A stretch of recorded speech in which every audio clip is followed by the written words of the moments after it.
എണ്ണിയത് വനിസാഉൻ കാസിയാത്തുൻ ആരിയാത്തുൻ മായിലാത്തുൻ മുമീലാത്തുൻ റൂസുഹുന്ന കാസ്നിമത്തിൽ ബുഖ്തിൽ മായിലാ.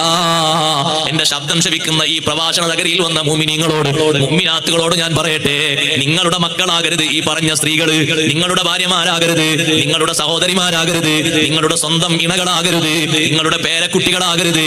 കാസിയാത്തുൻ വസ്ത്രം ധരിച്ചവരാണ്, പക്ഷേ ആരിയാത്ത് നഗ്നരാണവർ. ഇമാം നബി റളിയല്ലാഹു അൻഹു 3 രൂപത്തിൽ ആ ഹദീസ് വ്യാഖ്യാനിച്ചിട്ടുണ്ട്. എങ്ങനെയാണ് അവർ നഗ്നരാകുന്നത്? അതെ, അല്പം മറച്ചു, മറക്കേണ്ടത് മുഴുവനും മറച്ചില്ല. ചിലർ മുഴുവനും മറച്ചിട്ടുണ്ട്. മറച്ചതിനേക്കാളും നല്ലത് മറക്കാതിരിക്കലാണ്. മറച്ചതിന്റെ ഉള്ളിലൂടെ പുറത്തേക്ക് ലൈവായിട്ട് കാണുന്നുണ്ട്. അത്തരത്തിലുള്ള വസ്ത്രങ്ങളാണ് ധരിച്ചിരിക്കുന്നത്. അല്ലെങ്കിലോ അവരെന്തിനാ ധരിച്ചത് എന്ന് ആളുകൾ ചോദിക്കും. ശരീരത്തിന്റെ തുടിക്കുന്ന ഭാഗങ്ങൾ മുഴുവനും കൃത്യമായി അളന്നു മുറിച്ച് കണ്ട് ആസ്വദിക്കാൻ പറ്റുന്ന രീതിയിൽ വസ്ത്രം ധരിച്ചവരാണ്. നിങ്ങൾക്കൊക്കെ നല്ല എളുപ്പല്ലേ? ഒരു കൂട്ടം ഡ്രസ്സ് മാത്രം വാങ്ങിയാൽ മതിയല്ലോ അല്ലേ?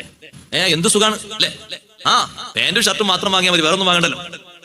കാരണം എല്ലാവരും ഇപ്പൊ അതല്ലേ ധരിക്കണേ, ആടും പെണ്ണും അതല്ലേ ധരിക്കണേ. കുറച്ച് ടൈറ്റ് കൂടുതൽ വാങ്ങിയിട്ടുണ്ടെങ്കിൽ കുറച്ചുകൂടി ലെവലായി, ഞാൻ മട്ട ഉണ്ടാവും കാണാൻ, കുറച്ചുകൂടി ഷാറുണ്ടാവും, ലാഭല്ലേ. മറ്റേ 2 തരം വാങ്ങുന്ന കാശ് എത്ര കൊടുക്കണം അല്ലേ? നല്ല സുഖല്ലേ? ആണിന്റെ വസ്ത്രം ധരിക്കുന്ന പെൺകൊടി നിങ്ങളെ വീട്ടിലുണ്ടാകരുത്. പാശ്ചാത്യൻ സ്വഭാവം. അതാരാണോ ഇങ്ങോട്ട് കടമെടുത്ത് കൊണ്ടുവന്നവര് അവരെ കുടിലുകളിൽ അവർ ധരിപ്പിച്ചോട്ടെ. മുസ്ലിമിന്റെ വീട്ടിൽ ആ സംസ്കാരം വേണ്ട. അത്രയും വളരെ സംസ്കാരമാണ്. ശരീരത്തിന്റെ ഭാഗങ്ങൾ തുടിക്കുന്ന രീതിയിൽ, കണ്ടിട്ട് ആസ്വദിപ്പിക്കുന്ന രീതിയിൽ അവർക്കുള്ളത് തന്നെയല്ലേ ബാക്കിയുള്ള സഹോദരിമാർക്കുള്ളത്. പക്ഷെ അവർക്കൊന്ന് ആസ്വദിപ്പിക്കുന്ന രീതിയിലുള്ള വസ്ത്രങ്ങൾ ധരിച്ച് ഈ പ്രഭാഷണങ്ങളൊക്കെ കഴിഞ്ഞാലും പെരുന്നാളിന് നിങ്ങളെ കൂടെ മക്കൾ പോകുമ്പോ, ഭാര്യ പോകുമ്പോ, ഉമ്മ പോകുമ്പോ 3 ലെവലിലാണ്. മറക്കണ്ട, ശരിക്കും ചിന്തിക്കണം. നാളെ പിറ്റേന്ന് പോയി എടുക്കും ഓരോന്നോരോന്ന്. ഉടുവസ്ത്രമില്ലാത്തത്, കാലും ആഫും മുക്കാലൊക്കെ ആയിട്ട് അത്ര മതി. കുട്ടിയായിട്ടുള്ളൂ. എത്ര കുട്ടി? 15 വയസ്സായിട്ടുള്ളൂ, 20 വയസ്സായിട്ടുള്ളൂ, അത്ര മതി. 40 ഒന്നും ആയിട്ടില്ല. അങ്ങനെ ഉണ്ടോ? 40 അളവും 15 വേറെ അളവുണ്ടോ ഇസ്ലാമിൽ? ഉണ്ടോ സഹോദരിമാർക്ക് വേറെ അളവ്? നമ്മളല്ലേ അളവുണ്ടാക്കി കൊടുക്കുന്നവർ, നമ്മളല്ലേ അതിന് കാശിറക്കി കൊടുക്കുന്നവർ. സ്വഹാബത്തൊക്കെ കണ്ട ലെവൽ എത്രമാത്രം വലുതാണ്. സഹോദരങ്ങളെ, ഈ രീതിയിലുള്ള അറുവശളം സംസ്കാരങ്ങളല്ലേ പലരും ചെയ്തുകൊണ്ടിരിക്കുന്നത്. അതൊരു പ്രശ്നമല്ല ആളുകൾക്ക്. അതിപ്പോ ഈ കാലഘട്ടത്തിൽ പറയേണ്ട വിഷയമല്ല എന്നാ പലരും ചിന്തിക്കുന്നത്. എല്ലാ കാലത്തും പറയേണ്ട വിഷയം തന്നെയാണ്. ഈ ഹദീത് മൗദൂആയിട്ടോ അല്ലെങ്കിൽ തള്ളിയിട്ടൊന്നുമില്ല, അല്ലെങ്കിൽ 2023 വരെയുള്ള 24 ഇല്ലാന്നൊന്നുമില്ല. എപ്പോഴും ഉണ്ട് ഹദീത്. ഭംഗിയുള്ള വസ്ത്രം ധരിച്ചോളതിന് കുഴപ്പമൊന്നുമില്ല.